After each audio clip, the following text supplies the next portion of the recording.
Hello everyone, welcome to the video. Today we're going to be doing a breakdown of Star Wars Legion's factions and who you should play if you just bought the game or are thinking about buying the game. This video is going to be broken up into 3 different sections. Firstly, we're going to do an overview of the game itself, Star Wars Legion. Secondly, we're going to do a brief breakdown of all 4.5 factions. The half part will be explained a little bit later on. And lastly, I'm just going to close it with some final thoughts. I am making this video because I watched a Star Wars video about Legion that was pretty much this same topic, and I was pretty disappointed in terms of how they handled it. I feel like if you were to watch that video, you might not be getting the information you need to kind of make the best choices when it comes to this game. Tabletop war games in general aren't the cheapest things to jump into. So luckily for us, Star Wars Legion is probably one of the best in terms of cost. I will leave timestamps on the video that if you want to jump around, if you've already bought a core set, you just want to reinforce that you're happy playing the Rebels or the Empire, whatever, understandable, and that'll just be in there. To start off with the overview of Star Wars Legion itself, it is a tabletop war game that was made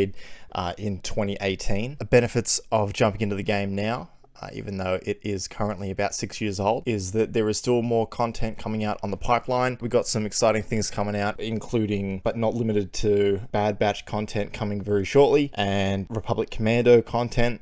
They're also doing a range refresh, I believe, of Rebels and Empire, which is on its way. It's still going strong. It's still very popular. So, first of all, before we jump into the breakdown of all the factions, I just want to say there is no wrong choice in an army, and you should really be picking which army you like the most.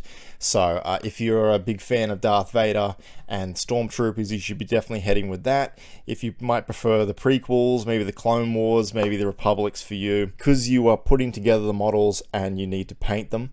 Well, you don't need to paint them, but you definitely should be painting them. You're going to be putting a lot of time into this army, so you actually want to make sure it's one that you like. So that's the main thing. There's no wrong choice, okay? So just pick the one that you like. In terms of if you're a power gamer, perhaps you want to make sure you're picking like the best team. You want to pick the strongest team.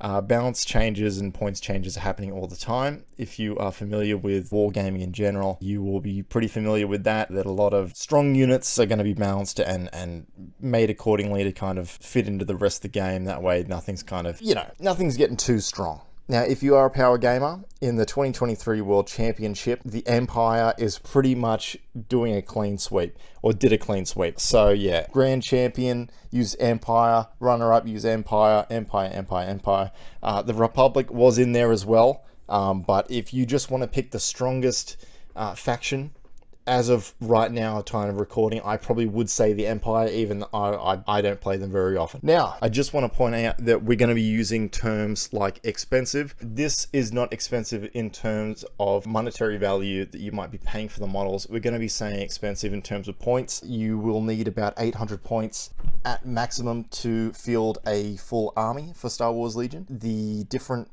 factions all have different point costs on terms of their units. So with each core box you buy, it is separated into 1 commander, 2 core units, and 1 support unit per faction that you get. So there is currently 2 core boxes, one for the Galactic Empire versus the Trade Federation, and one for the Galactic Civil War. Now we're going to go straight into a brief breakdown of all 4.5 factions. I'm going to start off with the Galactic Civil War, and then we're going to go into Clone Wars, following up with the Shadow Collective. So let's get straight into it. So starting off with the Rebels, the main thing I would like to get across is this is probably the hardest army to paint. There is lots of faces, being that they're all pretty much random people from all across the universe fighting a big war. They're all going to be different colors. It's going to be quite a bit of an undertaking. So in terms of that, if that's an issue for you, maybe not really the best thing to go for. If you're a great painter, if you're an experienced painter, then absolutely go for it. And a great thing about the Rebels as well, that you have a large roster of all types of known faces throughout the galaxy. You've got Luke Skywalker, you've got Leia, you've got Han, all the way to Rogue One. You have Jyn Erso, you have Andor, R2-D2, C-3PO. Pretty much every single Star Wars character that's like a goodie, you pretty much have them on your team. bar a couple, but you have a very good selection of different named heroes. In terms of point costs, you'll be able to field a couple of them as well, so you won't have to feel too limited in what you're bringing. Now, in terms of gameplay, the Rebels focus a lot on generating dodges, and in terms of defenses and offensives, they are pretty weak. So you're going to want to kind of do guerrilla smash tactics. The Rebels do have to focus a lot more on run and gun, smash and grab in terms of their offensive and defensive dice.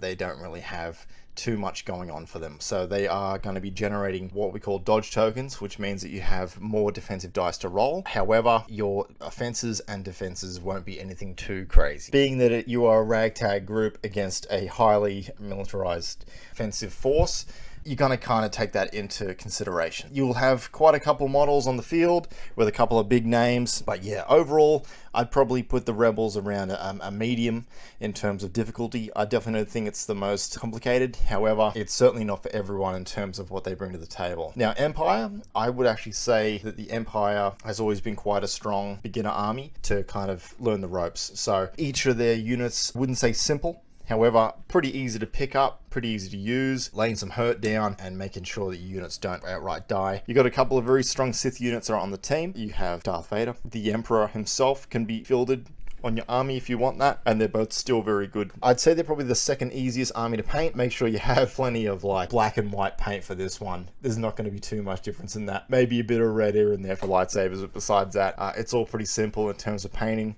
In terms of attack and defense, you're kind of looking down the middle of the road here. As Obi-Wan said, you know, only a stormtrooper could be so precise, and really you do have quite a good backbone in terms of core, and as I said before, in terms of the World Championships, Empire's running that pretty much. So you can't really go wrong with Empire is what I'm trying to say. Let's talk about the Republic next. Now, the Republic, as I mentioned before, have some very exciting new units on the way. Favorites were Bad Batch, etc., etc. This might be the one for you. So you do have some very strong lightsaber users, including Anakin, Obi-Wan, and Yoda on this team. You have excellent offenses and defenses, and they're just a really strong army overall. Now, what's the downside of that? In terms of point cost, your army is going to be the highest out of pretty much all four, meaning that you have the lowest unit counts. That means that you're going to have lower activations. Your team might consist of only a couple of units moving around, while your enemy might have not double, but certainly a lot more. So you kind of really need to be able to know where you're going to put everything. Because of this, if your opponent gets some lucky shots in and starts knocking out some of your units, you're going to be getting punished a lot more than you would think. So you kind of got to think a couple steps ahead with the Republic. I'd probably say it's the third easiest in terms of painting. Clones have the same color scheme as the Stormtroopers, but you get to sprinkle a little bit more color in there, make it a bit more unique, kind of go Coruscant Guard or any 5 First, any type of Legion you would prefer. And this gives you a little bit more time to focus on maybe your commanders, stuff like that.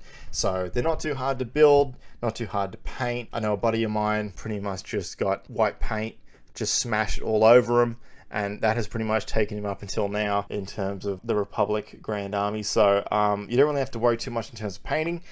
You do still have to paint some faces here and there, unlike the Empire where everyone's kind of got helmets on, etc. It's still very much doable, and you probably don't have to do as much painting as the other armies as well, because your units have so much more in terms of point cost. Penultimately, we're going to talk about the Separatists, which is essentially the Horde army of Legion. You're going to have probably the most units on the field. The B1 battle droids, you're going to have tons of them. They're still one of the best units in the game. You're going to want to field a lot of them in your crew. Good thing is they're quite cheap in terms of point cost, so you can field as many as you want and still add some cooler characters like General Grievous or maybe even Count Dooku on the side here and there. Problem with Separatists, they're quite hard to build, but they are the easiest to paint. All the Separatist models comes on sprues, so you'll have to kind of glue each, leg to body, both legs, both arms, the head, the backpack, and that's every single unit, and you have the most amount of units. So you're gonna have a bit of a time building them, but in terms of paint, you just slap some beige colors on there and they're pretty much done. Now, this gives you a lot more time to focus on your commander units, which you might want to put a lot more time into in terms of painting, which is great. If you're kind of worrying about painting, stuff like that, you might want to actually go for the Separatists. They're very gimmicky in what they can do, So you want to play them in a very certain way. That way you're not kind of losing out on actions and you have a bit more control over the battlefield. Fortunately, there's not really much terms of a way to get around that. You do have some strong commanders in terms of Count Dooku and General Grievous, who unfortunately with some point changes aren't as strong as they used to be. Now the community has dubbed these two selfish commanders, which means that basically with commanders you want to be handing out tokens and you have certain action cards which will help out the team. With these two, they're going to be pretty selfish in terms of what they can do. So they're going to be helping out themselves. You're not really going to be handing out too many boons or buffs to your B1s. The B1s are just there to get kind of steamrolled, while you have your bigger name units going to run in and kind of wreak havoc on the enemy. Personally, I started off with the Separatists, and I haven't had too much trouble with them, but you certainly do have to keep on top of a lot of separate things. If you're fine with that, then I would definitely recommend giving them a go, and don't be too intimidated by the amount of models you'll need to probably bring for your army. So next we're going to talk about what is probably the strangest faction, which is Lord Maul and his underworld Shadow Collective, which is technically a battle force, but it's still a faction on its own right. This is based on around Clone Wars Season 5 with the Black Sun Enforcers and the Pike Soldiers. It's quite a robust army, and Lord Maul himself is quite strong. He's got options for regenerative abilities, and it's Darth Maul. So if you're familiar with Star Wars, you're going to find that Darth Maul's always been quite strong, except when he's getting cut in half. Honestly, they're quite good. Personally, I haven't played them before, so I can't really talk too much on them. However, the Pikes and the Black Sun Enforcers are pretty notorious in being great units. So if you wanted to check that out, if you're a big fan of Clone Wars and Maul, go for it. It's its own separate thing. You don't actually need to buy a starter set for that. So yeah, they're kind of their own separate thing. Now, final thoughts being that once again, there is no wrong choice. Pick the army you want to play. If your friend maybe wants to play an army like the Empire, if you go the Rebels, you're not going to be disappointed, anything like that. There's plenty of great options to use in Star Wars Legion, and each army has a lot of different options now. So the good thing about watching this video compared to other videos is that we have the benefit of hindsight, and now pretty much every army has its own low point cost commander, meaning that you can kind of field whatever you really want. There's a lot of different bounty hunters you can run now, including like the Mandalorian Din Djarin. There's 2 types of Boba Fett's. There's a lot of different variety and everything like that in the game at the moment. If you've gotten this far, I'd just like to personally say thank you very much for watching the video. We are going to be doing some unboxings on Star Wars Legion. We're going to be doing some painting guides. If you like Star Wars Legion, please subscribe. I'm going to be doing some unboxings on all types of all 4 factions, and we're going to be going through painting some minis. We're going to be touching up some models that I painted about nearly a year ago, talking about some strategies of what you can use. Yeah, if you've gotten this far, if you'd like me to go into depth of any of the factions, we totally can, and maybe even talk about some list building, etc. Thank you very much for watching, and hopefully I'll see you in the next video. Bye-bye.